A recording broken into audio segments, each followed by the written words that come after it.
Metroid Prime 3 Corruption, the final installment in Retro's wonderful trilogy. With it came a transition to the Wii, bringing about some hefty changes in the process. Just the control scheme took a year to develop, highlighting the difficulties with such a shift. This adaptation combined with the pressure of finishing off a story arc was a big test, and Corruption, well, it doesn't quite get it right.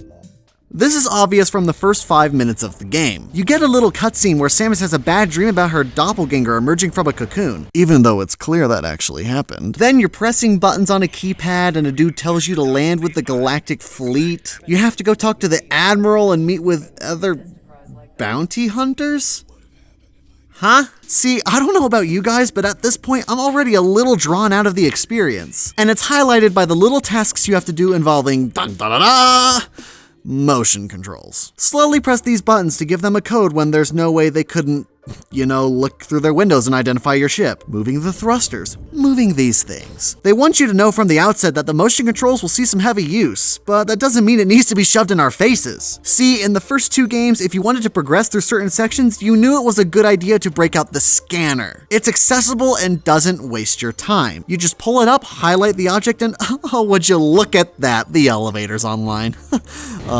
They taught you early on that it was necessary and showed you what to look for. The switch from Prime 1 to 2 only made it easier by making the scannable areas of objects larger. Prime 3 throws all of this out the window. The amount of times I sat there trying to scan something only to need to do this, or oh, come on. Motion controls can be great, but they need to be used in a subtle way. Ironically, you'd think these little tasks would be subtle, but they're not, especially considering they show up in great quantities from the start. This highlights a little issue called techno-fetishism. That's fancy for the focus is lopsided. You see, engaging controls are a must for any game. Motion controls are not. A game should be easy to pick up and play, but they can't be so fascinating that you throw ease of use out the window. This is a problem just about any game involving motion controls can suffer from. There's this desire to use them in such a way that you're absorbed in whatever game you're playing. And don't get me wrong, immersion is wonderful, but not to the point that the game is no longer fun to play. These are some fast spiders. Fortunately, other aspects are as great as ever. Aiming itself is quick and explicit, movement remains weighty and deliberate, and puzzle solving in the context of the worlds is for the most part quite solid. I just think that the game could have afforded to not be so blatant in its use of some motion controls. Which isn't to say some of them aren't interesting. Casting your grapple to rip away different objects is neat. There's a nice sense of weightiness to ripping away a space pirate's shield and going to town. You feel powerful, and Samus is the biggest badass in the galaxy. You should feel strong and intimidating. While they do throw it in your face quite a bit after you get it, this is an example of motion controls having some context. The application of ripping items away with a mighty pull of a grapple beam makes some sense because of its practicality. And that's all I want. Make the use of motion controls meaningful. Don't waste my time with superfluous stuff. Lopsidedness is the name of the game though with Corruption. And it wasn't just in the controls. Just about every aspect starts to have a shift in focus that wasn't quite Metroid-like.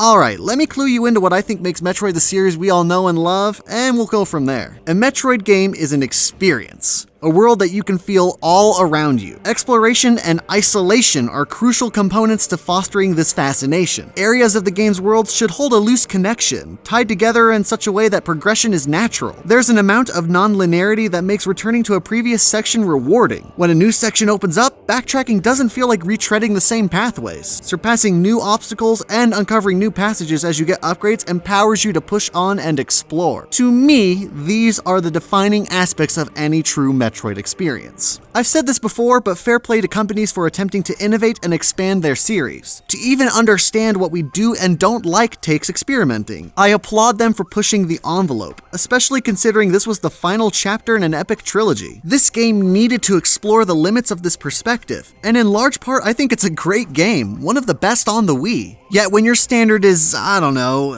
these games, good might not be good enough. And despite praise for trying something new, I have to criticize when the introductory arc is so heavy-handed in comparison to its predecessors. One thing you'll notice about Metroid games is that they get you into all that gooey, explory, isolation-y goodness quickly. There's not a whole lot of deliberating through biohazard scans and talking to characters with zero development. What's worse is Retro even nailed the wonderful Metroid introduction to the first 2 games. In Prime 1, you get a simple prompt to check out an abandoned frigate, where the game teaches you the controls via straightforward cues. Want to get inside? Okay, shoot the security locks and scan the pedestal. Awesome, you've just been taught aiming and scanning. Then you comb through the derelict ship and find one of your arch enemies. Loss of weaponry, down to the planet, get exploring, fool. And it only took 20 minutes. Echoes! Again, simple prompt to check in on a squad that went dark. So you land and get acquainted with a more dank, gloomy atmosphere. Loss of weaponry, whoa, it's Dark Samus. One character with a couple minutes of information and plot progression. And just like that, you're on your way. Added text and cutscenes only make the initial setup 30 minutes. Both of these games do a phenomenal job of setting the tone of the game moving forward and getting you acquainted with the controls. There's a tiny bit of direction, but other than that, you're just going and doing. Cause you're Samus, you're the capable one. You fight the enemies and you save the galaxy. Prime 3 belies this, opting for an intro filled with pointless characters and dialogue. Please calibrate your weapon by shooting these targets. Oh really? I, Samus Aran, need to calibrate my arm cannon.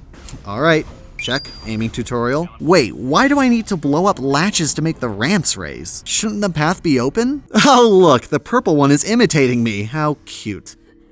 Can I blow my brains out yet? By the time you're done chatting with characters you've had no time to get acquainted with, despite it being clear that Samus is friends with them based on the dialogue. Hey, relax, we're the good guys. Justice will prevail and all that stuff. Right, Samus? The space pirates attack, and you have to get down onto the nearby planet to stop a Phazon seed from making a crash landing. Now, if this were the opening to a game that wasn't in the Metroid series, I'd be praising it. Hell, I think it's done pretty well. It's got a nice cinematic feel and it gets you into the action quickly. But it doesn't feel like the opening to a Metroid game. It feels like Retro attempting to make something more akin to Halo. And if I wanted Halo, I'd go kick ass as Master Chief instead. Add to that the fact that by the time you've encountered Dark Samus, you'll have logged an hour or more. I'm no slouch either. In all 3 games, I've moved at a deliberate but relaxing pace.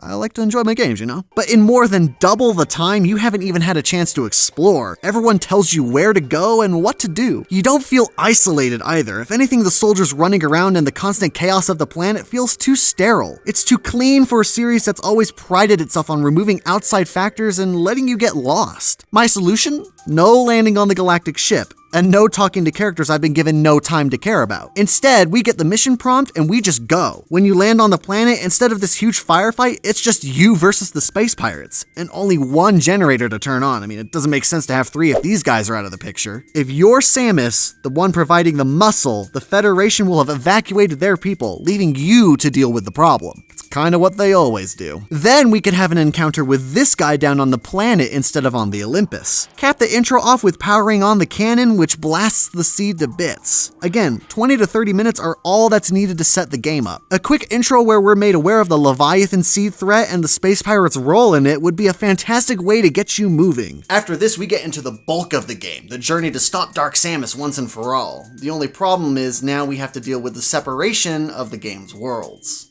Again, in Prime 3, there's a shift in focus. Instead of progressing through an entire world, building connections and finding places on your own, you unlock the ability to travel to a completely separate area, but only by going back to your ship. That means backtracking to it and sitting through a flying cutscene. Now, I understand that the idea of flying from place to place in Samus' ship is alluring. She always lands in her ship at the beginning of the games, and besides, it's badass looking. It's only natural that there would be some temptation to find out what's inside. But Samus isn't a pilot. She's the greatest bounty hunter in the galaxy. That means getting on the ground, exploring the dank depths of a decrepit planet, and getting her hands dirty. It also feels like an excuse to give Samus' ship some use, but they didn't think about how this would drastically alter how you approach the game. There's too much direction and not enough of the grand spectacle of the past titles. Separating the worlds only helps to break up the game in a way that doesn't suit Metroid. We need a vast world with regions tied together in a way that promotes exploration and evokes a feeling of isolation. Having to leave one planet and go to another makes it seem like you're exploring, but it doesn't feel that way at all because there's a sense of closure when you do leave. You also feel less isolated when you're jumping between planets and their locales. Just as soon as you're getting situated, you've moved on, removing any sense of immersion. And when it's so easy to travel to another location, it removes all the exploration of finding these places and getting lost in their confines. Not to mention the large amount of prompts that provide explicit instructions on your next target. It's no coincidence then that one of the best paced sections of the game is when you first arrive on Elysia.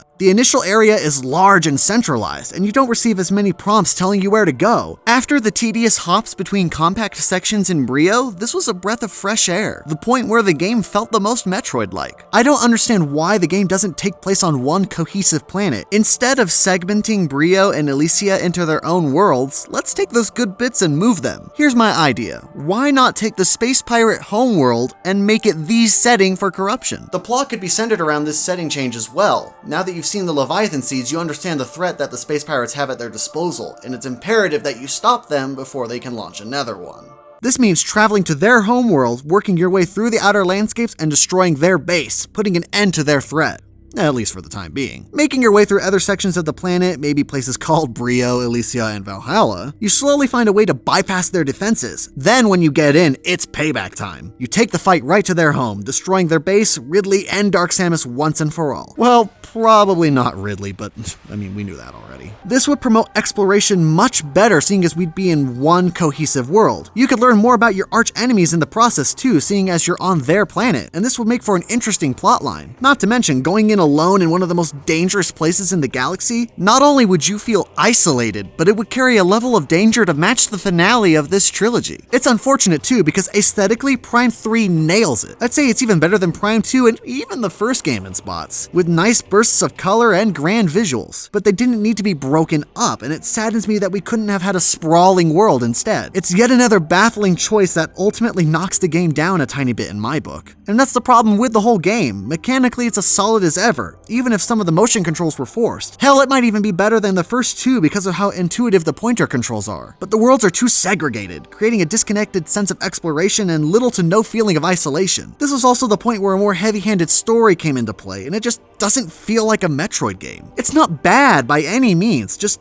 not as good as its predecessors. I feel as if Retro got so caught up in trying to go out with a bang that they lost sight of what made their first two games such great Metroid experiences. The worlds are interesting and the puzzles are exciting, but the focus is too lopsided to put it amongst the highest echelon of Metroid titles.